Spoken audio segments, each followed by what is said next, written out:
So in this video, I'm going to be talking to you about what does Dan Pena mean by emotional bank account. So you might have heard about him speaking about emotional bank account. He says we have two bank accounts in life, an emotional bank account and a financial bank account.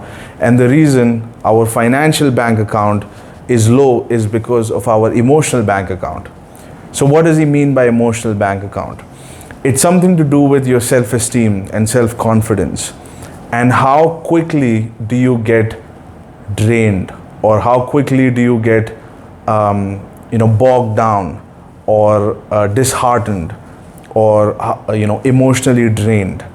So this is something that you would face if you're building a company, that if you're doing too many cold calls, if you're doing too many meetings, if you're doing social meetings, then you would see your emotional bank account typically stays high. You're in a good mood and you can keep going for many hours.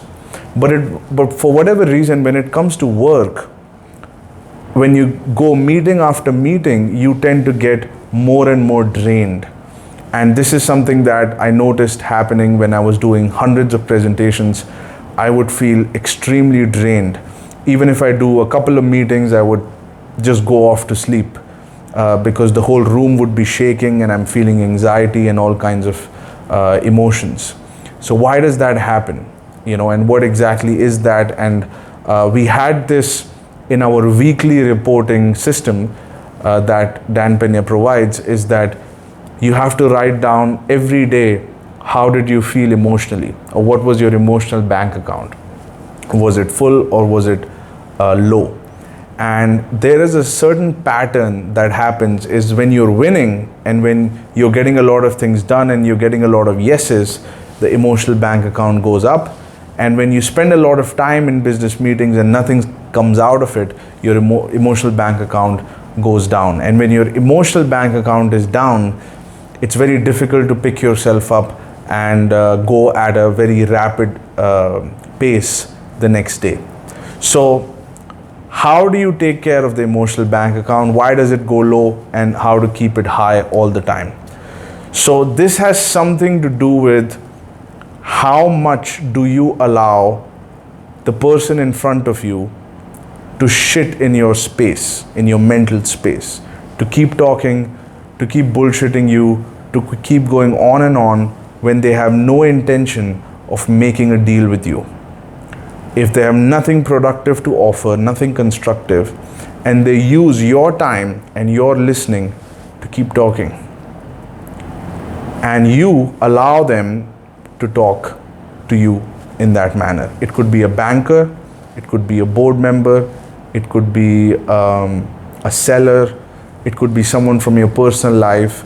If you're emotional, if you're feeling emotionally drained, if you feel like you don't have energy, if you feel that literally like life has been sucked out of you, if you have that experience on a long-term basis, you have too many people in your environment that are sucking the living life out of you.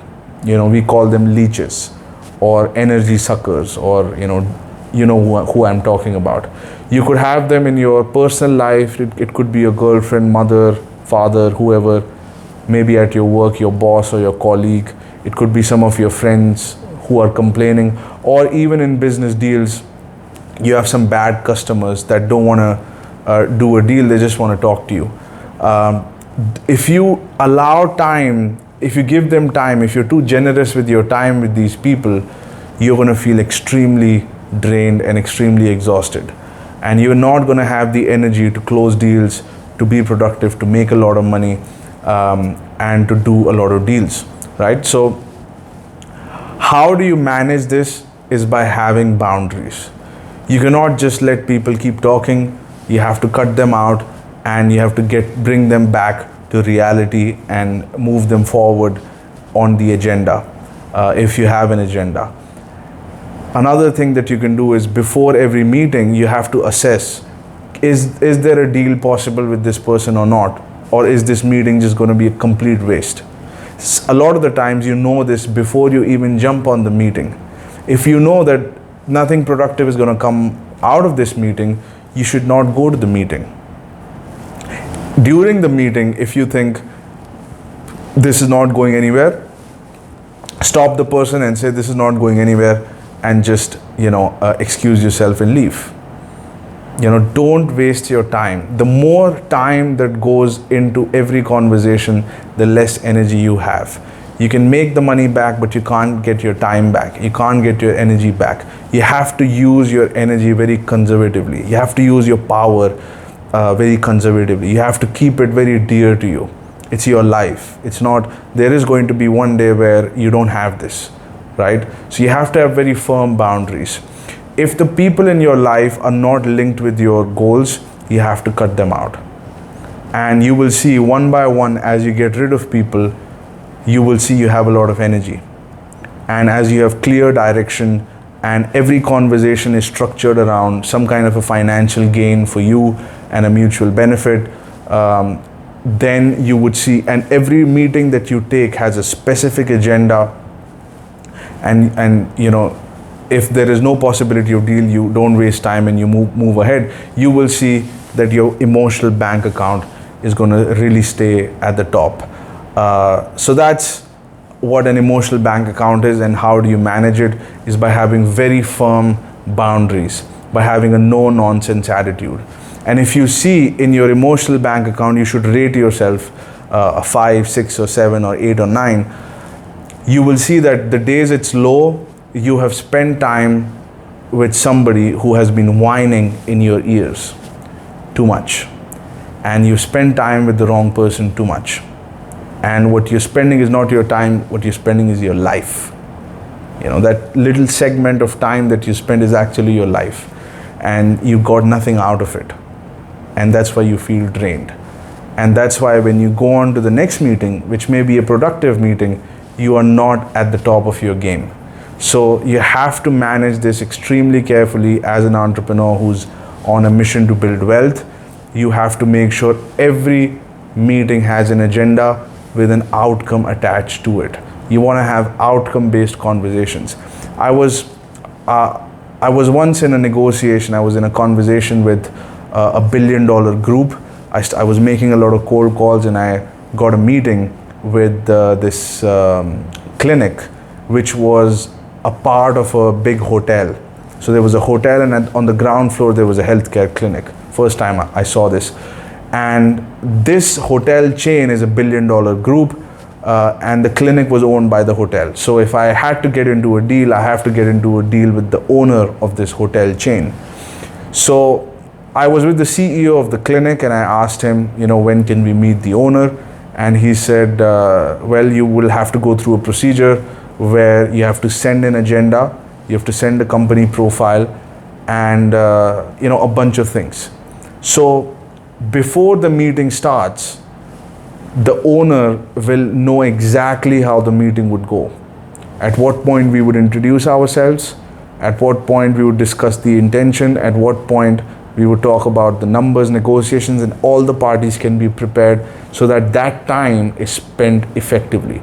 And this guy is a billionaire, and he has a person guarding his time. He did not expose the billionaire. The billionaire is not exposed, for anybody to talk to. He has somebody who's guarding his time, and somebody setting expectations of how he expects the meeting to be conducted. He's a no-nonsense guy. I mean, imagine the mental peace that you would have if you get people to send you an agenda before the meeting, if they are the ones setting up the meeting. How productive your time is going to be spent. You're not going to feel drained from any of the business meetings, is because upfront why the person has reached out to you and how the meeting is going to go based on the agenda.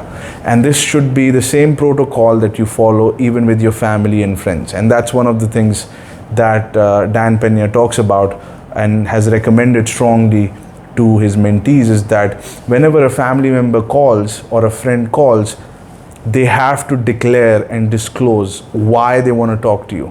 They have to send you a text and an agenda, and then you get to decide whether you take that meeting or not. If it's a purely selfish point of view that they just want something for themselves, then you're not going to take the meeting.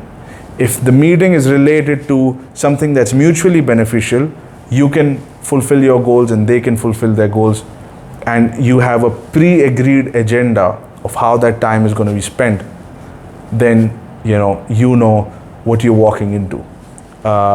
You cannot have sudden sort of meetings where you just waste a bunch of time. It's your life, guard it, and this is going to affect your emotional bank account. So that's what an emotional bank account is how can you go from one meeting to another without losing energy, and you can stay on top of your game one meeting after the other, even if you have a lot of meetings. And Dan Pena has talked about this, that Bill Gates has, I think, 15-minute meetings. 15 minutes is plenty of time if you have pre-decided agenda, and if you have agreed what it's going to be about, you can finish it off in 15 minutes, and rest of it is just waste of time. So you can cut that out, and you will see you'll have high energy, and your emotional bank account is going to be high, and your financial bank account is also going to be high. So I hope you liked the video. If you're new to the channel, hit that subscribe button, and I will talk to you soon.